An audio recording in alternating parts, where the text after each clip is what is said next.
Hello friends, welcome to my YouTube channel Sky Notes. Friends, आज के lecture में हम बाल विकास एवं शिक्षा शास्त्र के जो महत्वपूर्ण मनोवैज्ञानिक हैं उनसे संबंधित क्वेश्चन हम पढ़ेंगे।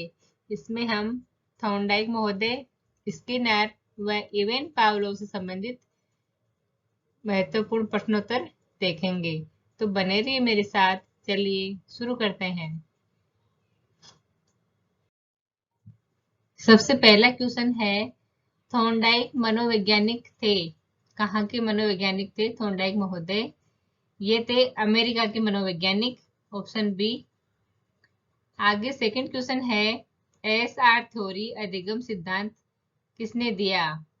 तो ये थॉर्नडाइक महोदय ने दिया था, ऑप्शन नंबर सी। इसका आंसर सही है। आगे है क्वेश्चन नंबर 3, पावलोव ने अपना प्रयोग किसके ऊपर किया था?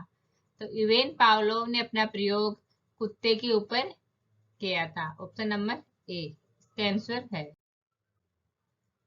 आगे है क्वेश्चन नंबर 4, थॉर्नडाइक का अधिगम का सिद्धांत दिया गया, ये दिया गया था 1913 में, ऑप्शन डी सही है। आगे है क्वेश्चन नंबर 5, प्रयास एवं त्रुटि का सिद्धांत किसने दिया? तो प्रयास एवं त्रुटि का सिद्धांत थॉर्नडाइक महोदय ने दिया। आगे है क्वेश्चन नंबर 6, संबंधवाद का सिद्धांत किसने दिया था?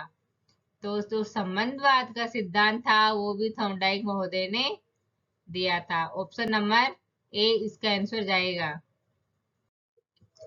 आगे है क्वेश्चन नंबर 7, थॉर्नडाइक ने कौन से नियम दिए हैं? तो प्रभाव का नियम, अभ्यास का नियम, तत्परता का नियम। डी है उपरोक्त सभी। तो जो ये सभी नियम हैं वो थॉर्नडाइक ने दिए हैं, तो इसका आंसर हो जाएगा ऑप्शन नंबर डी। और जो ये प्रभाव का नियम, अभ्यास का नियम, तत्परता का नियम, ये अधिगम के मुख्य नियम हैं। ये तीनों हैं अधिगम के मुख्य नियम हैं। थॉर्नडाइक महोदय ने मुख्य नियम और गौण नियम 2 प्रकार के नियम बताए थे। उसमें मुख्य नियम 3 प्रकार के हैं और गौण नियम 5 प्रकार के होते हैं। आगे चलते हैं क्वेश्चन नंबर 8, किसी क्रिया को बार बार दोहराने से उसका संबंध हो जाता है, थॉर्नडाइक ने किस नियम पर आधारित है? ये अभ्यास के नियम पे आधारित है। किसी क्रिया को हम बार बार दोहराते हैं तो वो काम हमारे लिए इजी हो जाता है। अभ्यास करने से कोई भी काम इजी हो जाता है। तो बार बार दोहराने से संबंध अभ्यास के नियम से है, ऑप्शन नंबर ए। आगे है क्वेश्चन नंबर 9, अधिगम से संबंधित पावलोव की रचना है। तो पावलोव की रचना है कंडीशनड रिफ्लेक्सेस। आगे है क्वेश्चन नंबर 10, पावलोव का सिद्धांत किस नाम से जाना जाता है? संबंध प्रत्यावर्तन का सिद्धांत, संबंध प्रतिक्रिया का सिद्धांत, अनुकूलित अनुक्रिया का सिद्धांत, उपयुक्त सभी। तो जो ये सारे सिद्धांत हैं वो सब पावलोव के सिद्धांत के नाम से जाने जाते हैं, तो इसका आंसर हो जाएगा ऑप्शन नंबर डी। आगे है क्वेश्चन नंबर 11, पावलोव के प्रयोग से अधिगम के एक प्रसिद्ध सिद्धांत का निर्माण हुआ है। तो एक प्रसिद्ध सिद्धांत कौन सा था? सबलीकरण के सिद्धांत का निर्माण हुआ है।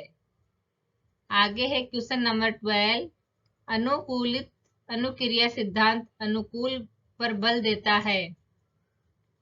यह है प्रेरणा पर बल देता है, ऑप्शन नंबर ए। आगे है क्वेश्चन नंबर 13, ई पावलोव के प्राचीन अनुबंध सिद्धांत में भोजन है। तो जो भोजन है वो अनुबंधित उद्दीपक है, ऑप्शन नंबर बी इसका आंसर सही है। आगे है क्वेश्चन नंबर 14, अनुबंधन के बाद घंटे की ध्वनि से लार का आना उदाहरण है। तो अनुबंधित अनुक्रिया है, ऑप्शन नंबर ए इसका आंसर सही है। आगे है क्वेश्चन नंबर 15, पावलोव के सिद्धांत को कंप्यूटर स्टिमुलेशन द्वारा कौन सी मशीन बताती है? तो होफमैन मशीन है, वो बताती है। ऑप्शन नंबर ए इसका आंसर सही है। आगे है क्वेश्चन नंबर 16।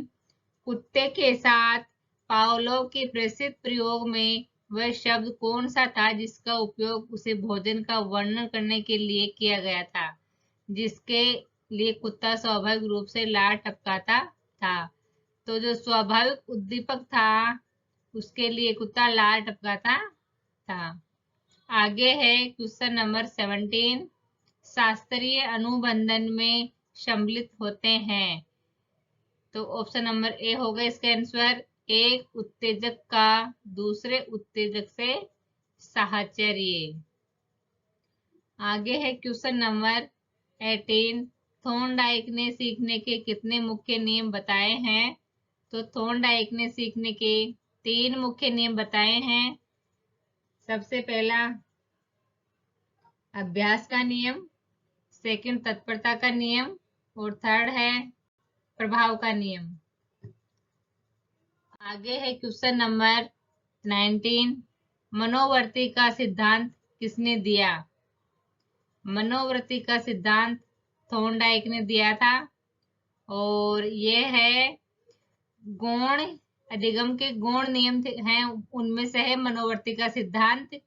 और जो अधिगम के गौण नियम है वो 5 प्रकार के होते हैं, 5 नियम होते हैं। सबसे पहला है मनोवृत्ति का नियम, सेकंड है आंशिक क्रिया का नियम, थर्ड है बहुप्रतिक्रिया का नियम और फोर्थ है आत्मीकरण का नियम और फिफ्थ है साहचर्य परिवर्तन का नियम। इस प्रकार थॉर्नडाइक महोदय ने अधिगम के 5 गौण नियम बताए थे। आगे है क्वेश्चन नंबर 20।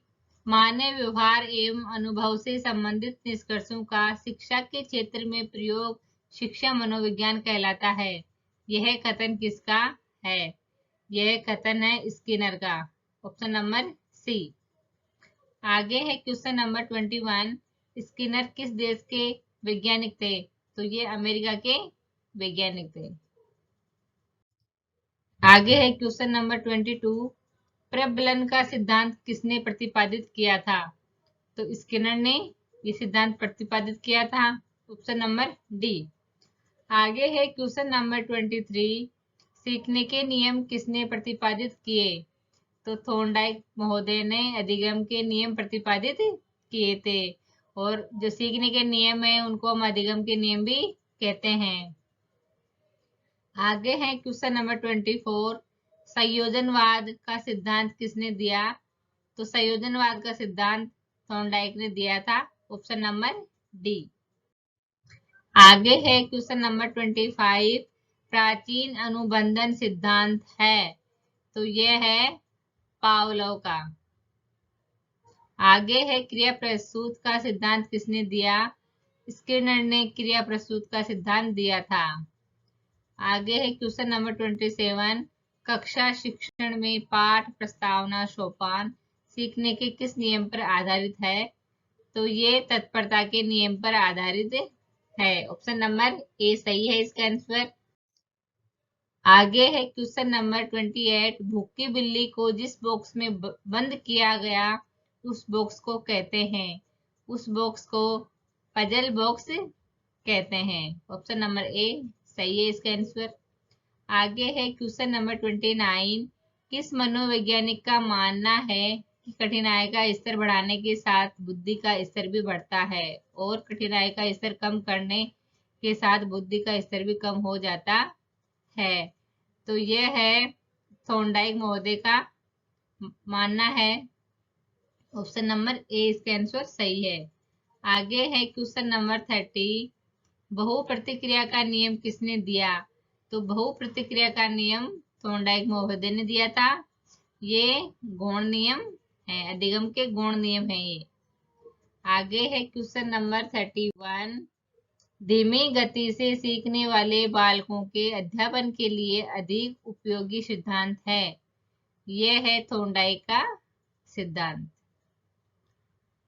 आगे है क्वेश्चन नंबर 32। जब बालक सीखने के लिए तैयार होता है तब वह जल्दी व प्रभावशाली तरीके से सीखता है, ये सिद्धांत प्रतिपादित किया गया। थॉर्नडाइक महोदय के द्वारा ये सिद्धांत प्रतिपादित किया गया है। Option number C. आगे है क्वेश्चन नंबर 33। शिक्षा मनोविज्ञान के जनक हैं। थॉर्नडाइक है। इंपॉर्टेंट क्वेश्चन है, एग्जाम में पूछा गया है, रीट के एग्जाम में और सीटेट के एग्जाम में दोनों में पूछा गया है ये क्वेश्चन। आगे है क्वेश्चन नंबर 34। थॉर्नडाइक ने अपना प्रयोग किस जानवर पर किया? तो थॉर्नडाइक ने चूहा तथा बिल्ली पर अपने प्रयोग किए थे। ऑप्शन नंबर सी इसका आंसर सही है। आगे है क्वेश्चन नंबर 35। थॉर्नडाइक ने बुद्धि का कौन सा सिद्धांत दिया था? तो बुद्धि का बहुकारक सिद्धांत थॉर्नडाइक ने दिया था। ऑप्शन नंबर ड इसका आंसर सही है।